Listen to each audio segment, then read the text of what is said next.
Hello everyone, myself Rohit Dhakad and welcome to my YouTube channel. और आज हम जो हमारी वीडियो है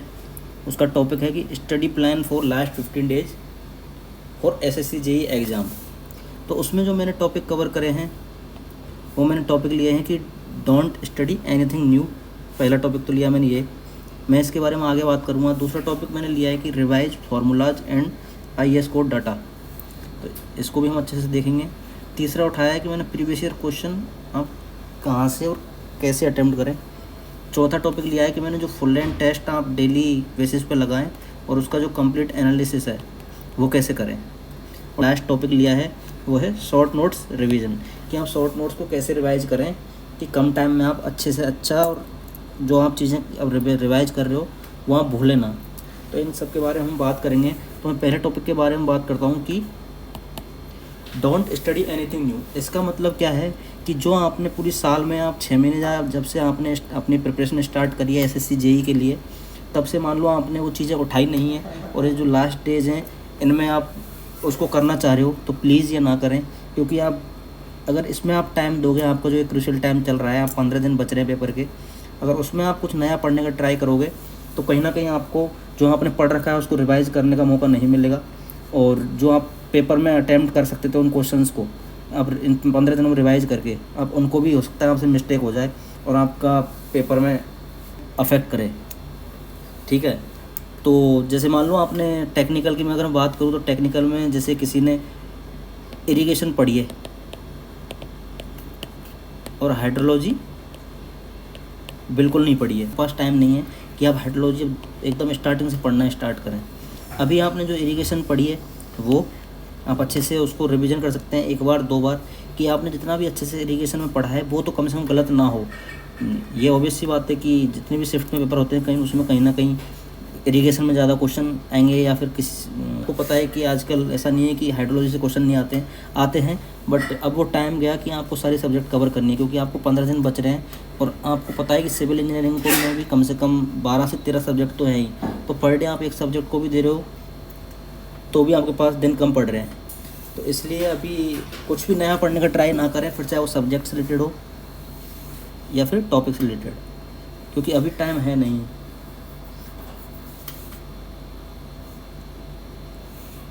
जैसे मान लो किसी ने स्टील के जो एंड के चैप्टर्स हैं वो आपने नहीं पढ़े और आप ट्राई कर रहे हो कि अभी मैं पढ़ लूँ, तो आप ये सब चीज़ें ना करें। क्योंकि आपने जो सब्जेक्ट पढ़ी हैं आप उनको भी अच्छे से पढ़ लोगे तो टेक्निकल में ऑलमोस्ट 75+ मार्क्स आप लेके आ सकते हैं, अगर आप जो आपने सब्जेक्ट पढ़ के जा रहे हो उनमें आप गलती ना करो और अच्छे से आप पेपर को अटैम्प्ट करो। तो पहला टॉपिक मेरा यही था कि डोंट स्टडी एनीथिंग न्यू, कुछ भी नया पढ़ने का ट्राई ना करें, आप बार बार रिवीजन करें जो आपने पढ़ा है पिछले 6 महीने में 8 महीने में जब से आपने स्टार्ट किया है। ठीक है, तो और दूसरा टॉपिक है कि जो फॉर्मूला होते हैं सिविल में एंड आईएएस कोड डाटा है उसके बारे में बात करेंगे। तो देखिए आपको पता है कि सिविल इंजीनियरिंग में कम से कम 13 से 14 सब्जेक्ट से क्वेश्चन पूछे जाते हैं एसएससी जेई में, और आप डे उनको अगर पढ़ोगे ना तो कहीं ना कहीं कुछ फॉर्मूला आप जैसे पढ़ के अगर आप रिवाइज नहीं करोगे 2 दिन बाद भी आप उन चीज़ों को भूल जाते हैं। तो आपको फार्मूला और आईएएस कोड के जो डाटा हैं जैसे आरसीसी हो गई, स्टील हो गई, कहने के नाम पे तो ये दोनों सब्जेक्ट हैं, लेकिन जब आप प्रीवियस ईयर क्वेश्चन देखोगे या फिर कोई आप पेपर में पैटर्न देखोगे तो उसमें से कुछ आईएएस कोड के अलावा कुछ सिंगल चीज़ नहीं पूछी जाती है। आपको देखना कि आरसीसी में मान लो 10 क्वेश्चन आए तो 8 से 9 क्वेश्चन तो उसमें से डाटा या फिर जो भी आप आईएएस कोड में लिखा है उसमें से पूछी जाती है। आईएएस कोड का जो भी आपने अभी तक तो पढ़ा ही होगा तो उसको आप डेली बेसिस पे थोड़ा थोड़ा जो डाटा है उनको आप याद कर सकते हैं। और मैं फार्मूला के लिए आपने जो भी रिवीजन करते थे तो आपने कहीं एक जगह लिख रखे होंगे, अगर नहीं भी लिख रखे तो मैं आपको बता देता हूँ कि एक सिविल की गोली करके बुक आती है जो मैंने पढ़ी है, सिविल बूस्टर। फार्मूला याद करने के लिए आप उसकी हेल्प ले सकते हैं, क्योंकि मैं ऐसा ही करता था। जो भी एंड के जो कुछ 10 या 12 दिन होते हैं तो आप पूरे सब्जेक्ट को रिवीजन तो नहीं कर सकते, लेकिन जो फार्मूला आप जो भूल रहे हैं या तो आपने लिखा है अपने हाथ से वो बहुत अच्छी चीज़ है, अगर नहीं लिखा तो इस सिविल की गोली बुक करके आती है जो सिविल बूस्टर के नाम से आती है ये बुक। इसमें पर सब्जेक्ट पर चैप्टर आपको फॉर्मूला मिल जाएंगे, उनकी हेल्प से आप याद कर सकते हैं। और IAS कोड का तो आपको पता ही है, कहीं ना कहीं यूट्यूब पे आपने जैसे जहाँ से भी पढ़ा है उसके जो इंपॉर्टेंट फैक्ट्स होते हैं और इम्पोर्टेंट जो डाटा हैं वो आपको याद होने ही चाहिए, क्योंकि IAS कोड से बहुत ज़्यादा क्वेश्चन पूछे जाते हैं JEE और AE एग्ज़ाम में, तो ये भी आपको पता होना चाहिए। और मैं अगर तीसरी बात करूँ, तीसरा कि PYQs, तीसरा PYQs, तो PYQs प्रीवियस ईयर क्वेश्चन की मैं बात करूँ तो अब ये टाइम नहीं है कि आप अभी बुक उठा रहे हो और आप स्टार्ट कर रहे हो PYQ लगाना। मैं ये मान के चलता हूँ कि अगर पेपर से 15 दिन पहले, ये नहीं होना चाहिए कि आज से हम स्टार्ट करेंगे PYQ करना। मैं ये कहना चाह रहा हूँ कि जो आपने PYQs किए हैं उनका रिवीजन करना है। रिवीजन कैसे करना है कि आपने मान लो कोई बुक ली है, बुक में से आपने जो PYQs आप लगा रहे थे, तो उसमें से जो आप जैसे PYQs में मान लो एक चैप्टर है, एक चैप्टर में से मान लो आपको 5 क्वेश्चन पहले अटेम्प्ट में नहीं आए थे, तो उनका आपने कहीं लिखा होगा या फिर आपने कुछ भी पेंसिल से मार्क कर रखा होगा, तो आप उन क्वेश्चंस को जो आपसे पेपर में गलत हुए थे या आप जो रिवीजन कर रहे थे तब गलत हुए थे आपसे, उनको वापस रिवाइज करना है। डेली बेसिस पे आपको रिवाइज करना है और उसके जो एक्सप्लेनेशन है उसमें जो भी कुछ इंपॉर्टेंट चीज़ लिख रही है उसको भी आपको रिवीजन करके चलना है। तो जो PYQs है इसमें अगर आपको सिविल में बात करूँ तो इसमें मान लो 13 सब्जेक्ट हैं, तो आपने पहले अगर PYQs किए हैं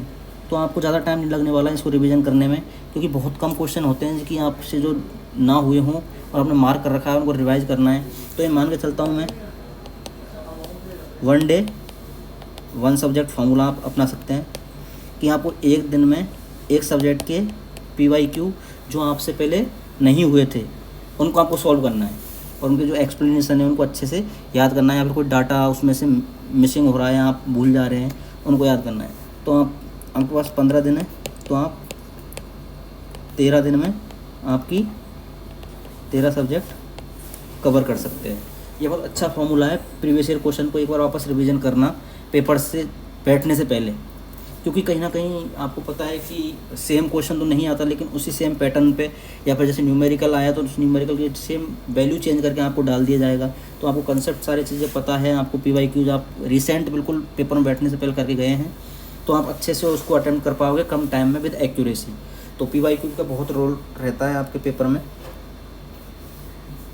क्योंकि कहीं ना कहीं पैटर्न सेम ही रहता है, वैल्यू चेंज होती हैं, शिफ्ट में थोड़ा बहुत वेरिएशन आता है, लेकिन जो PYQ का आपने अच्छे से रिवीजन करके जा रहे हो उसके जो एक्सप्लेनेशन है जहाँ आपसे क्वेश्चन नहीं हो रहे हैं, या मान लो प्रीवियस ईयर में ऐसे कुछ फैक्चुअल क्वेश्चन आते हैं जो आपने नहीं पढ़े, तो आप उनको अगर रिवीजन करके जा रहे हो तो आपके अगर माइंड में है तो हो सकता है आपको वो क्वेश्चन टकरा जाए पेपर में, क्योंकि कुछ चीज़ें कोई भी शिफ्ट में तो प्रीवियस ईयर क्वेश्चन हैं उनमें से वो क्वेश्चन उठा लेते हैं और वो सीधा क्वेश्चन डाल देते हैं। तो आपको अगर 2-4 क्वेश्चन भी ऐसे मिल जाते तो आप समझ सकते हो ना कि आपके 2-4 नंबर कितना इंपॉर्टेंट रोल होता है, 2-4 नंबर्स का आप हो सकता है ये सब चीज़ें कर सकते हैं। उसके बाद मैं चौथे नंबर बात करूँगा full length test and it's complete analysis. देखिए आपके पास 15 दिन है, तो आप ऐसा नहीं है कि आप आज से ही आप टेस्ट सीरीज़ स्टार्ट करोगे, आप पहले से भी टेस्ट सीरीज़ दे रहे होंगे। तो 15 दिन में daily 1 full test, technical plus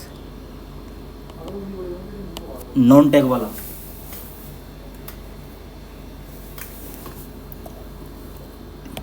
daily basis पे आपको एक फुल लेंथ टेस्ट देना है और उसको देने के बाद आपके मार्क्स कम आए ज़्यादा हैं वो मैटर नहीं करता है। आप बस पेपर मेरा फुल लेंथ टेस्ट देने का जो आपको मैं बोल रहा हूँ कि फुल लेंथ टेस्ट देना है, उसका बस एक ही पर्पज़ है कि आप नॉन टेक को कितना टाइम दे के सॉल्व कर पा रहे हैं और टेक्निकल को कितना टाइम दे के सॉल्व कर पा रहे हैं। अगर वो आपका टाइम मैनेजमेंट हो गया तो आप पेपर को अच्छे से अटेम्प्ट कर सकते हैं और जो भी चीज़ें आपको आ रही हैं वो बिना गलती के विद एक्यूरेसी आप सॉल्व कर सकते हैं पेपर को। तो जो फुल लेंथ टेस्ट आपने दिया है मान लो, तो उसमें से 30 क्वेश्चन आपने गलत कर दिए, तो जो 30 क्वेश्चन हैं उनको आप एक पन्ने पे या आप जो भी आप नोटबुक है वहाँ पे आपको उसको एक्सप्लेनेशन और जो आपने क्वेश्चन लिखे थे उनको लिख के जो आपसे गलत हुआ है उसको आप रिवाइज कर सकते हैं। और ये नहीं है कि आप आज जो फुल लेंथ टेस्ट दे रहे हैं उसका ही रिवीजन करना है। मान लो जो आपने आज से 2 महीने पहले जो टेस्ट दिए थे उसमें जो आपसे क्वेश्चन नहीं हुए थे तो ऐसा तो है नहीं कि जो आपसे क्वेश्चन नहीं हुए तो आपको उस टाइम में आप सॉल्यूशन देखे होंगे तो आपके दिमाग में होगा वो, नहीं, वो चीज़ें बहुत जल्दी निकल जाती हैं। तो इसलिए मैं कहूँगा कि आपको जो आपने प्रीवियस अटेम्प्टेड जो टेस्ट हैं, जो आपने पहले दिए थे 1 या 2 महीने पहले, तो जो उसमें आपसे जो क्वेश्चन गलत हुए थे वो आपने या तो कहीं ना कहीं या तो लिख रखे होंगे, या फिर आपने जो भी आप ऐप में टेस्ट देते हैं उसमें जो सेव ऑप्शन क्वेश्चंस का ऑप्शन आता है वहाँ पे आपने सेव कर रखे होंगे। प्लीज़ पेपर में जाने से पहले उन क्वेश्चन को दोबारा रिवीजन करके जाएँ, नहीं तो आपने जो पेपर अटैम्प्ट किया था उसमें जो क्वेश्चन आ रहे थे वो तो पेपर में भी आ जाएंगे, लेकिन जो आपसे क्वेश्चन जो नहीं हो रहे थे, आप उन्हें एक्सप्लेनेशन पढ़ा था या आपने उनको दोबारा रिवीजन करा था, उसको अगर आप वापस पेपर से पहले रिवाइज नहीं करोगे तो उन क्वेश्चंस को लिखने का या पेपर अटेम्प्ट करने का तो फ़ायदा होगा नहीं। तो जो आपसे क्वेश्चन गलत हुए थे उनको आप 1 या 2 बार पेपर से पहले वापस रिवीजन करके जाएं, जिससे कि एग्ज़ाम में गलती ना हो। और मैं खुद की बता दूं कि मैंने टेक्स्ट बुक पे सारे जितने भी टेस्ट होते हैं टेक्स्ट बुक पे, previous year, subject test, full length test और भी बहुत सारे सिविल इंजीनियरिंग के जो पेपर होते हैं वहाँ पे वो आपको फ्री में मिल जाते हैं। वो पेपर ऑलमोस्ट मैंने सारे पेपर दिए थे। जो क्वेश्चन गलत होते थे उनको मैं सेव ऑप्शन में डाल के लिख देता था, और जो मेरे से गलतियाँ होती थी उनको मैं लिख लेता था एक जगह, और जो पेपर से 10 या 15 दिन पहले मैंने उन क्वेश्चनों को वन लाइनर की फॉर्म में जो लिखे हुए थे उनको मैंने रिवीजन किया था। तो उससे मेरे को बहुत हेल्प मिलती है, क्योंकि जो टेक्स्ट बुक में एक्सप्लेनेशन होता है वो बहुत ही अच्छी फॉर्म में होता है, तो आप उसकी हेल्प से बहुत सारे जो सिंगल या वन लाइनर क्वेश्चन की फॉर्म में आप उसको लिख सकते हैं और उनको रिवीजन कर सकते हैं। तो आप डेली एक टेस्ट दोगे तो 15 दिन में ऑलमोस्ट 15 फुल लेंथ टेस्ट आप दे पाओगे। और ये आप मान के चलिए, अगर आपने पेपर से पहले 15 दिन पहले अगर आपने 15 से 20 टेस्ट आप लगा के जा रहे हो तो उसका कॉन्फिडेंस लेवल अलग होता है, ये आपको पेपर में देखने को मिलेगा। और जो लास्ट टॉपिक है वो मैं बात करूँगा शॉर्ट नोट्स रिवीजन की। देखिए, शॉर्ट नोट्स रिवीजन की मैं बात करूँगा आपसे, जैसे कि जो 13 सब्जेक्ट हैं और आपके पास 13 दिन हैं, तो 1 सब्जेक्ट 1 डे वाला फॉर्मूला कि आपने एक सब्जेक्ट उठाई और जो आपसे चीज़ें नहीं आ रही थी वो आपने यहाँ पे, तो आपको शॉर्ट नोट जो आपने बना रखे हैं वहाँ से एक सब्जेक्ट एक दिन में आपकी रिवाइज होनी चाहिए। ये आप मान के चलिए, पेपर से पहले आपके सारे जो शॉर्ट नोट्स हैं वो रिवाइज होने चाहिए थी। अब शॉर्ट नोट्स में होता है आपने कुछ कंसेप्ट लिख रखे हो जो आप भूलते हो, या जो IAS कोड के जो बहुत सारे डाटा होते हैं सिविल इंजीनियरिंग में वो आप भूलते हो, आपने वो लिख रखा है तो उसको रिवीजन करना बहुत ज़रूरी है। या फिर आपने जो कोई फार्मूला होता है या कुछ जो फैक्चुअल क्वेश्चन जो आपने कहीं पढ़ा है या टेस्ट सीरीज में देखा है या प्रीवियस ईयर क्वेश्चन में जो देखा है वो सब अगर आपने एक जगह लिख रखा है उसको आप रिवीजन करोगे तो आप डेफिनेटली आपकी एक्यूरेसी और आपके मार्क्स इंक्रीज होंगे। ठीक है, जो मैंने चीज़ें बताई हैं ज़रूरी नहीं है कि हर कोई अप्लाई करे, लेकिन मैं जो अपना एक्सपीरियंस शेयर किया कि मैंने एंड के टाइम पे मैंने कैसे कैसे पढ़ाई करी थी, तो वो सब चीज़ें मैंने आपके सामने लिख दी हैं। तो इस वीडियो में इतना ही, मिलते हैं नेक्स्ट वीडियो में।